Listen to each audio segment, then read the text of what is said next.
Bon, vous mettez un par poste et vous vous connectez à l'adresse qui est indiquée là. Donc normalement vous accédez à un répertoire Google Documents. Vous avez le sujet du TP et une archive également qu'il faut décompresser dans un répertoire à vous, dans mes documents. Et lorsque vous démarrez MATLAB, n'oubliez pas de vous mettre à l'intérieur de MATLAB dans ce répertoire-là. Alors le sujet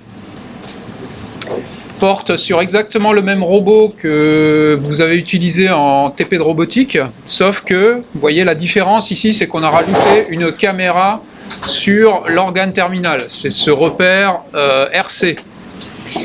Alors pour un peu compliquer les choses, le repère RC n'est pas orienté de la même manière que le repère R3. Il y a une rotation entre les deux, une rotation qui est extrêmement simple, mais néanmoins qui existe. Il va falloir en tenir compte. Quand vous ouvrirez le fichier simu2d.mdl, servo2d.mdl, pardon, tel que c'est indiqué là, vous aurez un Simulink qui va s'ouvrir où pratiquement tous les blocs auront été complétés. La seule chose à compléter, qui va manquer, c'est dans jvplus.m. jvplus.m, c'est ce bloc-là hein, qui est à l'intérieur de cette MATLAB function là, et qui calcule en fait la loi de commande d'un asservissement visuel cinématique. Hein, donc la loi de commande qu'on a vue juste ce matin, hein, que vous retrouverez dans le PDF du cours, si vous l'avez aussi en ligne quelque part.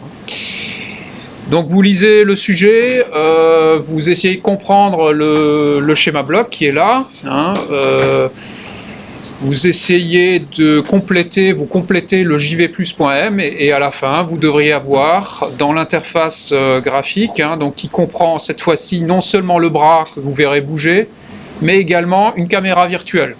Vous voyez les points vus, qui sont les 4 points rouges là, donc ça va bouger en temps réel au fur et à mesure que le bras bouge, mais également les cibles, la référence, les ronds verts là, qui correspondent à la référence qui est indiquée là. Et donc si tout va bien, les points rouges convergent au centre des ronds verts, avec une loi qui est de type exponentiel. Donc ça c'est quand vous avez la loi de commande correcte. Alors ça correspond à la pince qui regarde perpendiculairement l'objet qui est là. Hein. Donc vous avez toujours cet objet là violet. Là on est un peu désaxé par rapport à cet objet, donc la pince ira regarder cet objet en face, on va dire. Et donc à une distance qui est indiquée, hein, la distance moyenne qui vous servira pour calculer la pseudo-inverse du Jacobien image, qui est de 30 cm. C'est indiqué dans le sujet. Hein. Donc c'est par rapport aux remarques que j'ai faites ce matin, par rapport à la profondeur hein, dans le Jacobien image. Voilà, donc je vous laisse un peu réfléchir. Vous avez largement le temps de le faire en 1h03, hein, donc c'est un micro-TP. Alors pour ceux qui ne l'auraient pas, la matrice jacobienne image, matrice d'interaction qui vous intéresse, c'est celle-ci. Et vraiment spécifiquement celle-ci. Hein, et vous voyez, vous vous rappelez ce matin, c'est celle pour laquelle on a remplacé les ZI par Z étoile partout. Et d'autre part, il va falloir vous poser la question, est-ce que tous les degrés de liberté pour ce robot sont commandables? Et sinon, sélectionnez les colonnes de cette matrice qui correspondent à des degrés de liberté commandables, afin de pouvoir commander le robot sur des degrés de liberté qui sait bouger finalement. Donc ça c'est l'asservissement pour ceux qui ne l'auraient pas repéré, hein. Donc ça c'est l'asservissement qu'on vous demande de faire, hein. Donc F étoile, là c'est ce fameux vecteur à 8 composantes qui sont chaque fois les coordonnées des 4 points, hein. F c'est ce qui est renvoyé par le simulateur de caméra. Vous avez l'intégrateur là qui modélise le robot plus le système de vision. Et vous avez ici un gain K qui est égal à 1 pour le moment, hein. C'est le gain de l'asservissement cinématique. Le J-1 qui est fait pour vous, c'est le jacobien inverse du robot. On vous dit comment il fonctionne d'ailleurs, dans quel repère il est exprimé. Et vous, ce que vous avez à programmer, c'est le LF+. C'est tout. Alors, quelles sont les colonnes du jacobien image qu'il faut retenir? Est-ce que quelqu'un l'a trouvé? Oui, plus fort? Oui, c'est bien 2, 3, 4. Pourquoi? Regardez ici. Le repère caméra, il est défini sur cette figure. Et on se pose la question, quels sont les degrés de liberté qui sont commandables avec ce robot plan? Avec ce robot plan, on sait se translater dans le plan. Donc on sait se translater suivant Y, suivant Z, 2, 3, colonne 2, colonne 3. Et on sait également tourner suivant un axe perpendiculaire au plan du robot. Donc suivant un axe qui est suivant XC, 4. Hein, donc c'est la première coordonnée de la partie torseur cinématique. Donc c'est la 4e colonne.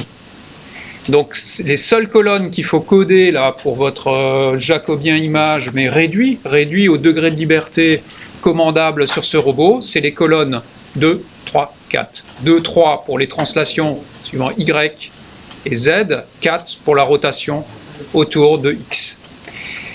Et on vous dit que le jacobien qui suit là est déjà préprogrammé et il est déjà exprimé, c'est-à-dire ce qu'il attend en entrée, c'est un torseur cinématique simplifié, hein, donc qui est limité à ces 3 degrés de liberté et qui est exprimé dans le repère caméra déjà. Et c'est justement ce qu'on obtient lorsqu'on utilise le jacobien image. Pseudo inverse du jacobien image fois erreur dans l'image, ça donne un torseur cinématique, non pas dans le repère de base, donc dans le repère R0 ici, mais dans le repère caméra. Et contrairement à ce qu'on avait fait en TP de robotique, où on avait exprimé ce jacobien dans le repère de base, moi je l'ai recodé, enfin je l'ai modifié légèrement de manière à faire un changement de repère pour que le torseur cinématique soit exprimé directement dans le repère caméra. Hein, donc ça, vous n'avez pas besoin de le faire, c'est déjà codé pour vous. Tout ce que vous avez à faire, c'est coder correctement JV+. Alors les premiers ont déjà un asservissement visuel qui fonctionne, donc voilà ce que vous devriez obtenir. Hein. Donc je vais vous le lancer là. Donc les points rouges qui convergent vers le centre des ronds verts. Et là donc une convergence qui est de type à peu près exponentielle, mais pas tout à fait, vu qu'on commet des approximations, notamment sur ce Z. Hein.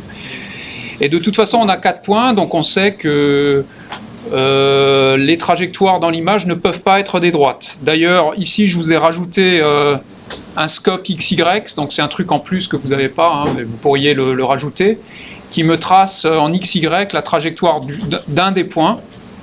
On voit que la trajectoire part de là pour aller là, hein, et c'est tout sauf une ligne droite. Hein. C'est tout à fait normal. Donc là, je peux vous le faire en accéléré, enfin en temps réel plutôt, hein, donc ça fait ça dans l'image. Ça fait un petit dépassement, voilà, et ça converge vers la solution finale.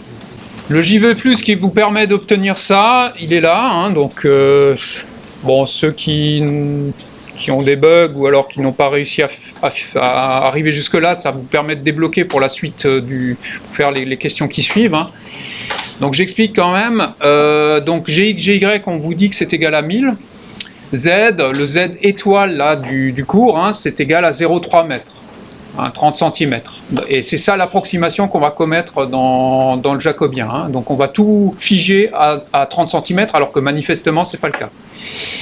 Et vous voyez que là j'ai les 8 lignes, hein, du jacobien avec les 3 colonnes qui correspondent au degré de liberté commandable. Donc j'ai extrait de la formule du cours la colonne 2, 3, 4. Hein, c'est exactement les formules du cours. Hein, avec ici le Z qui est défini là. Hein. J'empile ça, J1, J2, J3, J4, hein, pour faire un J qui a donc une dimension 3 colonnes fois 8 lignes. Hein, donc j'ai pas une matrice carrée, j'ai pas de solution unique. Par contre, j'ai une solution au sens des moindres carrés qui est la pseudo-inverse. Et pour obtenir la pseudo-inverse, soit vous faites la formule du cours, soit vous faites appel à la fonction P1 directement de MATLAB, hein, qui vous fait à peu près la même chose.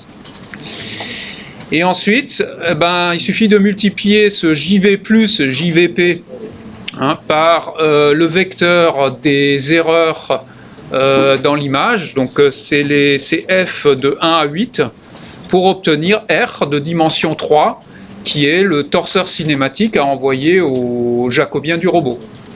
Et si vous faites ça, normalement ça fonctionne. Monsieur ? Ouais. Pourquoi est-ce que GX n'intervient plus du tout ? Eh ben, parce que on a supprimé la colonne qui correspondait à la translation suivant X. Ça veut dire que la taille des pixels sur X n'intervient même pas ?